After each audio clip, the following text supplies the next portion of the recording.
My name is Anthony Rubio. I'm a pet designer. Actually, I'm known as the Pet Couturier. And I am here in Canada. Actually, I'm in fabulous Toronto. It's my first time, so I'm really excited about it, for the Canadian Pet Expo. And we're going to have a great time.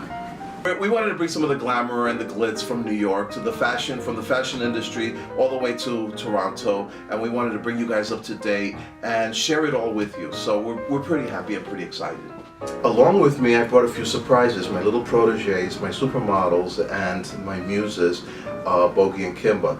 Here I have Kimba, who is very glad to see everyone, who's very excited to do the runway show, and he'll be doing a meet and greet while we're there. Before I got the boys, I was doing fashions for Bandit, the dog that I rescued originally, and that was the name brand of my label. It took me a year to rehabilitate him because he was badly battered, and when I brought him around, he liked to wear sunglasses, and that brought about the iconographic idea of Elvis Presley, and that got him a book cover.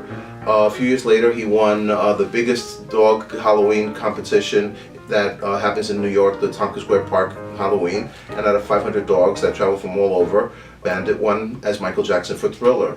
I studied women's wear and didn't like the industry, so I wanted to feel that I was making a difference, and so I started working with education and educating kids with learning disabilities. And then I got a phone call to rescue Bandit, and that changed everything around. And I still did the teaching, but I started doing my designing, and it took me back to my sewing machine, which I had to blow the dust off of it, create outfits for the dog. While in Italy celebrating their birthday, I got a phone call from New York, and I was offered the biggest privilege that most people would kill for, and that's to present on New York Fashion Week. One stipulation: I had to design a line of women's wear.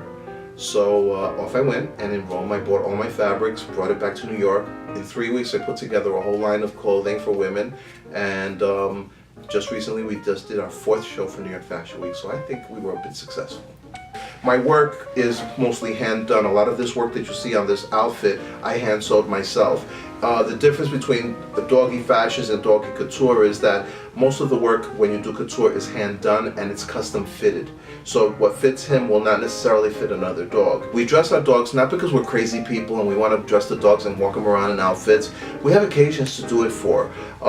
They have Easter Sunday, they have Halloween, but on top of that they create benefits to fundraisers, and they create themes for the dogs to dress up.